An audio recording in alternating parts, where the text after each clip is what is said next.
మన జీవితంలో సమస్యలు వచ్చినప్పుడు మనం మొదటగా ఏం చేస్తాం? సమస్య గురించి ఎక్కువగా ఆలోచిస్తాం, సమస్య గురించి మాట్లాడతాం, దాన్ని ఎలా పరిష్కరించుకోవాలని ఆలోచిస్తూ ఉంటాం. లేకపోతే దాన్ని ఎవరికి చెప్పాలి, ఎవరికి చెబితే దీనికి సొల్యూషన్ వస్తుంది, ఎవరికి చెబితే దీని నుండి నేను బయటపడగలుగుతాను, ఏది చేస్తే దీని నుండి విడుదల పొందుతాను అని ఇవే ఆలోచిస్తూ ఉంటాం. మన శక్తిపైన ఆధారపడతాం, మన జ్ఞానం వైపు చూసుకుంటాం, మన తెలివి వైపు చూసుకుంటాం, కొన్నిసార్లు మన డబ్బు వైపు, మన బంధువుల వైపు, మన మిత్రుల వైపు, ఇలా వాటి వైపు చూస్తూ ఉంటాం. కానీ మనం చివరగా చేసే పని దేవుని వైపు చూస్తాం. ఇలా చేసినప్పుడే మనకు సమస్యలేమో పెద్దగా కనిపిస్తాయి, మనకు దేవుడేమో చిన్నవాడిగా కనిపిస్తాడు. చూడండి, ఒక రూపాయి కాయిన్ కానీ లేకపోతే మీ చేతి వేలి బొటన వేలు కానీ మీ కంటికి దగ్గరగా పెట్టుకొని చూడండి, ఇంకా మిగతా ఏది కనిపించదు, ఆ బొటన వేలు చాలా పెద్దగా కనిపిస్తుంది కదా. అందుకే ఈరోజు మనం నేర్చుకోవాల్సిన విషయం ఏంటి అంటే, సమస్యను చూడకుండా దేవుని వైపు ఎలా చూడాలి. సమస్యలు ఉన్నా కూడా లేదు అన్నట్టు నటించడము కాదు, సమస్యలు ఉన్నప్పటికీ సమస్య కంటే దేవుడు గొప్పవాడని స్తుతించడమే దేవుని వైపు చూడడం. చాలాసార్లు మనం సమస్యల గుండా వెళ్తున్నప్పుడు సాధారణంగా ప్రార్థనకు జవాబు ఆలస్యమైనప్పుడు ఇలా అనుకుంటూ ఉంటాం, నా పరిస్థితి ఇలా ఉంది కాబట్టి దేవుడు నన్ను మర్చిపోయాడేమో, దేవుడు నా ప్రార్థన వినలేదేమో, దేవుడు నాకు ఇంకా జవాబు ఇవ్వడేమో, నా పరిస్థితి ఇక ఎప్పటికీ మారదేమో అని అనుకుంటూ ఉంటాం. అయితే అది మన పొరపాటు. దేవుడు మార్పులేని వాడని వాక్యం సెలవిస్తుంది.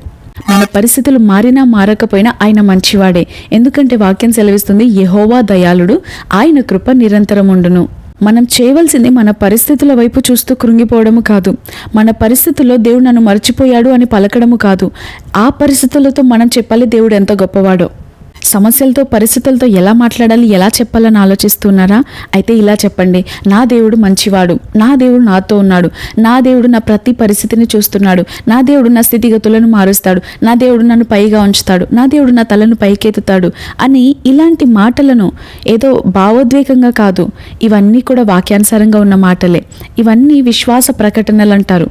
మనం ఎంత క్లిష్ట పరిస్థితుల గుండా వెళ్తున్నా సరే దేవుడు మనలో చూసేది విశ్వాసం ఉన్నట్లయితే మనం గొప్ప జయాలను చూడగలుగుతాం. అందుకే మీరు ఎటువంటి కష్ట పరిస్థితుల గుండా వెళ్తున్నా సరే ఆ కష్టాన్ని చూసి కృంగిపోతూ వ్యర్థమైన మాటలు పలకడానికంటే బదులుగా నా దేవుడు నాకు సహాయం చేస్తాడు, యెహోవా వలన నాకు సహాయం వచ్చును అని దావీదు పలికి గొప్ప సహాయాన్ని పొందుకున్నాడు, గొప్ప జయాన్ని పొందుకున్నాడు, గొప్ప సాక్షిగా నిలబడ్డాడు.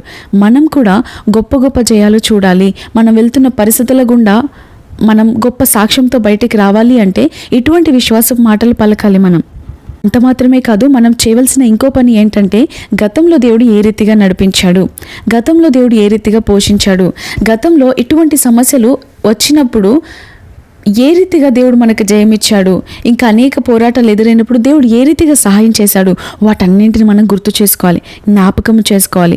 అలా మనం జ్ఞాపకం చేసుకున్నప్పుడు దేవుడు మంచివాడు, దేవుడు గొప్పవాడు, దేవుడు సర్వశక్తిమంతుడు, అప్పుడు చేసిన దేవుడు ఇప్పుడు కూడా చేయడానికి సమర్థుడు అన్న విశ్వాసం మనలో పెరుగుతుంది, ధైర్యం కలుగుతుంది. కానీ మనం ఏం చేస్తామంటే, కష్టాలు వచ్చినప్పుడు ఇప్పుడు ఏమవుతుంది, తర్వాత ఏమవుతుంది, అసలు నా భవిష్యత్తు ఎలా ఉండబోతుంది అని ఇలాంటివన్నీ ఆలోచిస్తూ ఉంటాం. కానీ గతంలో దేవుడు ఒక్కసారి వెనక్కి తిరిగి చూసినట్లయితే, గతంలో దేవుడు అసలు ఎలా నడిపించాడు, ఎలా పోషించాడు, ఎలా కాపాడాడు, అలాంటివన్నీ మనం జ్ఞాపకం చేసుకున్నట్లయితే మనం గొప్ప సాక్ష్యాలు పొందుకోవడానికి ఇది మనకెంతో సహాయపడుతుంది. ఎందుకంటే బైబిల్లో మనం చూస్తాం, దావీదు గొలియాతుని ఎదుర్కొన్నప్పుడు గతాన్ని గుర్తు చేసుకున్నాడు. చూడండి, మొదటి సమూయేలు గ్రంథంలో 17వ అధ్యాయం 37వ వచనంలో ఉంటుంది, సింహం నుండి ఎలుగుబంటి నుండి తనను విడిపించిన దేవుడు ఇప్పుడు కూడా విడిపిస్తాడని దావీదు నమ్మాడు. గతంలో చేసిన కార్యాలు మనం గుర్తు చేసుకుంటే మన విశ్వాసానికి అవి ఒక ఇంధనంలాగా పనిచేస్తాయి. కానీ మనమైతే సమస్య వచ్చిన వెంటనే సమస్య గురించి ఎక్కువగా మాట్లాడుతూ ఉంటాం. అసలు దాని గురించే మాట్లాడతాం.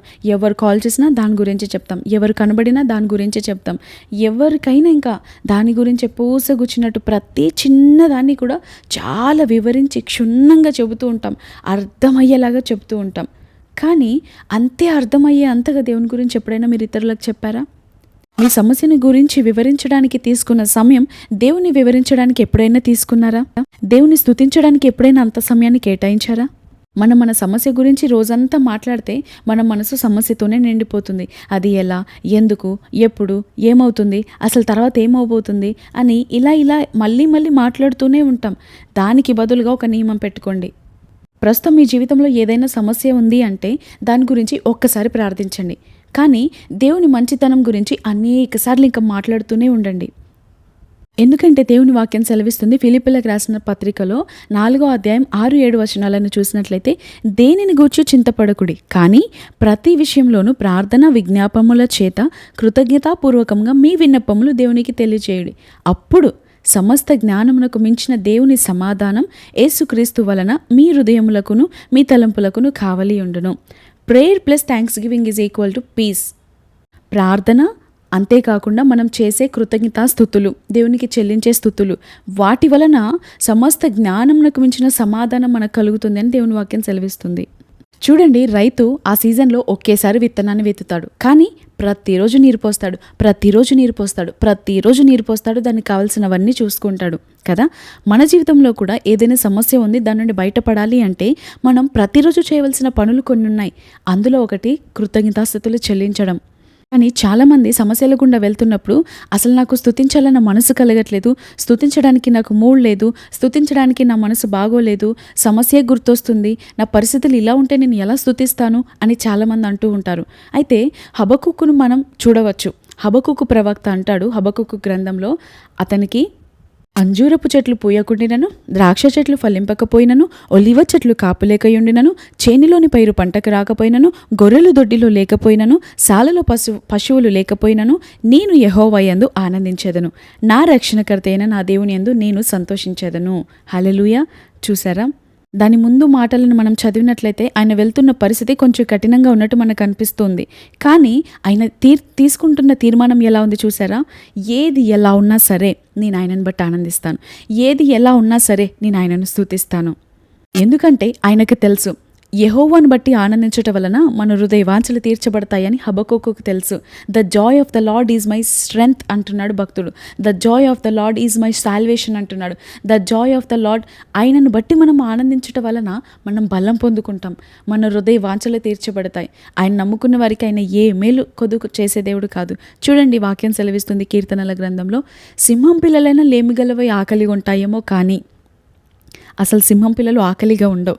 ఎందుకంటే సింహం తన తల్లి తండ్రి వేటాడి వెంటనే తీసుకొచ్చి పిల్లలకు పెడతారు. కానీ అటువంటి సింహ పిల్లలైనా ఆకలిగా ఉంటాయేమో, కానీ ఆయన నమ్ముకున్న వారికి అసలు ఏ మేలు కొదువై ఉండదంట. ఈరోజు నీ జీవితంలో ఏ మేలు లేదు అంటే దేవుంది కాదే తప్పు, నీదే తప్పు. ఎందుకంటే ఆయనను ఆశ్రయించు వారికి ఏ మేలు కొదువై ఉండదని వాక్యం సెలవిస్తుంది. నీకు ఏదైనా సమస్య వచ్చినప్పుడు, ఏదైనా శ్రమ కలిగినప్పుడు, ఏదైనా పరిష్కారం కావాలి అన్నప్పుడు, ఏదైనా ఆలోచన కావాలి అన్నప్పుడు మొదటగా దేవుని ఆశ్రయిస్తున్నావా? దేవుని దగ్గరికి పరిగెత్తుతున్నావా? లేకపోతే మనుషులను ఆశ్రయిస్తున్నామా? మనుషుల దగ్గరికి పరిగెత్తుతున్నామా? మనకి ఏదైనా సమస్య కలిగింది అంటే మొదట పాస్టర్స్ని కాదు, ప్రజలను కాదు, ప్రభువుని ఆశ్రయించాలి. ఎందుకంటే ప్రతి ప్రాబ్లంకి పరిష్కారం ఇచ్చే ప్రభు మనతో ఉన్నాడు. ఇక్కడ హబక్కుకు ప్రవక్త అంటున్నాడు, నా పరిస్థితులు నాకు సంతోషాన్ని ఇవ్వకపోయినా సరే నా దేవుడే నేను స్తుతించడానికి కారణం అంటున్నాడు. ఈరోజు మనం బ్రతుకుతున్నాము అంటే కారణం ఆయన. ఈరోజు మనం జీవిస్తున్నాము అంటే కారణం ఆయన. ఈరోజు ఏదో లేదని బాధపడడం కంటే, ఏదో జరగట్లేదని బాధపడడం కంటే, ఇంతవరకు మనల్ని పోషించిన దేవుడు, ఇంతవరకు కాపాడిన దేవుడు, ఇంతవరకు సజీవ లెక్కలో దాచిన దేవుడు, ఇంతవరకు ఆయుష్నిచ్చిన దేవుడు, ఎందుకు మనం స్తుతించకూడదు? బైబిల్లో పౌలుశీలను చూడండి, అసలు వారు ఎక్కడున్నారు? అసలు అదే సమయం, అది ఏ పరిస్థితి, ఎంత అవమానించబడ్డారు, ఎంత కొట్టబడ్డారు, ఎంత ఆకలి వేళలో ఉన్నారు. కానీ అయినా కూడా ఆ పరిస్థితి వైపు చూడకుండా ప్రభు వైపు చూస్తున్నారు. అది ఎలా సాధ్యమైంది? అది ఒకే రోజులో వస్తుందా?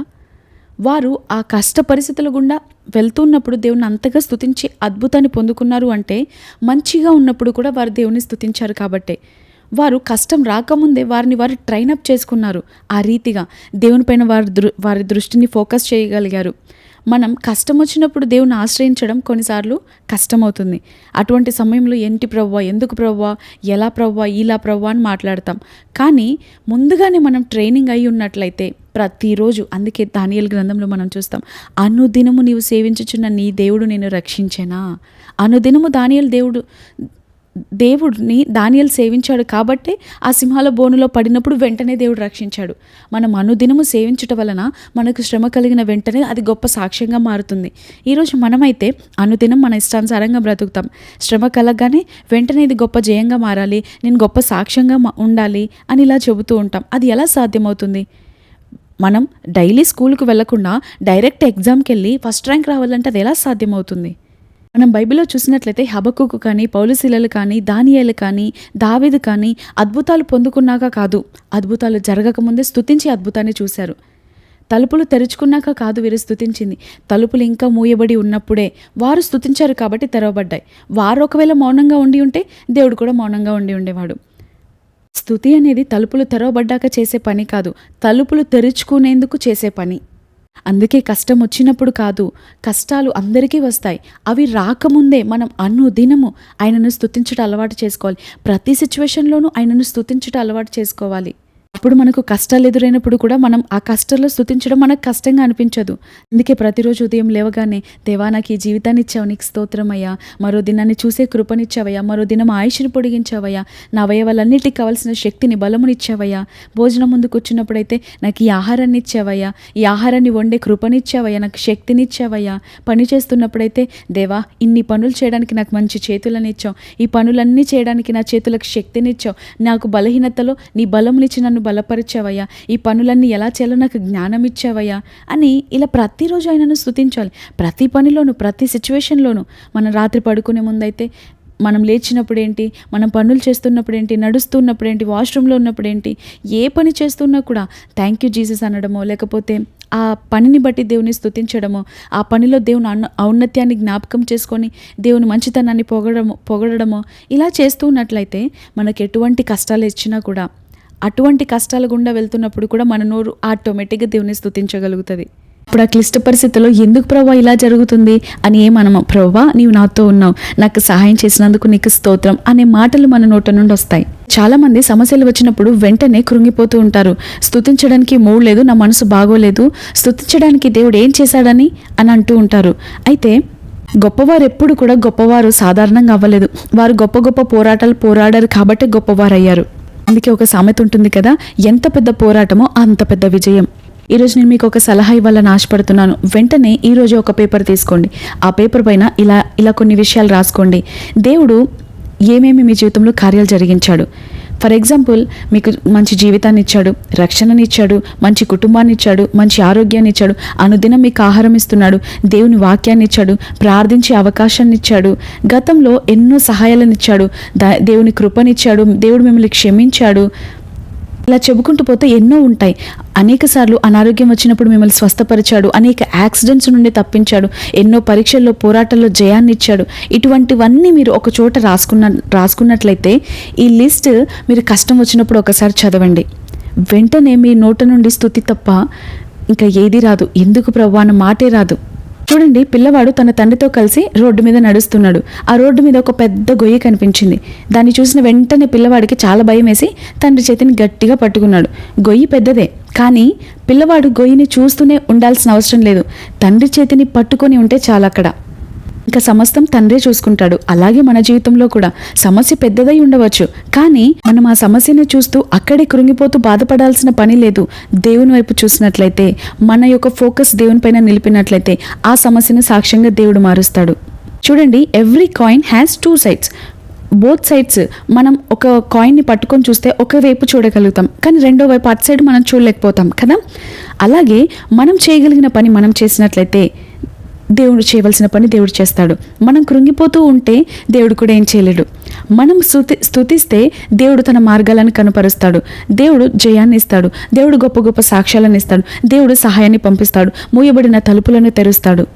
మీ సమస్య ఎంత పెద్దదైనా సరే, ఆ సమస్య కంటే మీ దేవుడు చాలా గొప్పవాడు.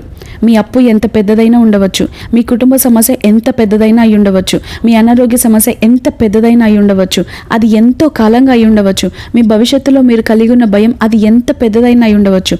అయితే గుర్తుపెట్టుకోండి, వాటన్నింటికంటే మీ దేవుడు చాలా గొప్పవాడు, వాటన్నింటికంటే మీ దేవుడు చాలా పెద్దవాడు, వాటన్నింటికంటే మీ దేవుడు చాలా సర్వశక్తిమంతుడు.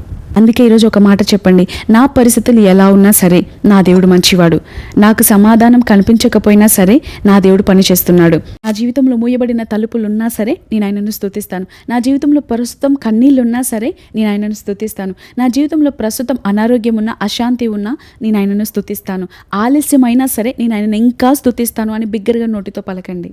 ఎందుకంటే మన స్తుతి మన పరిస్థితి మీద ఆధారపడి కాదు, మన దేవుని మీద ఆధారపడి ఉంది.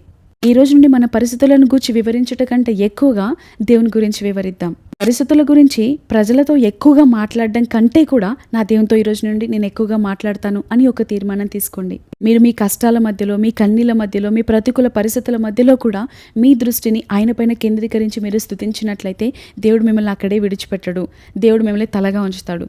గొప్ప సాక్షిగా మిమ్మల్ని నిలబెడతాడు. అనేకులకు మాదిరిలుగా ఉంచుతాడు. మీ నోటి నిండా నవ్వు కలగజేస్తాడు. అట్టి కృపాభాగ్యం దేవుడు మనకు అనుగ్రహించి నడిపించునుగాక. ఆమేన్.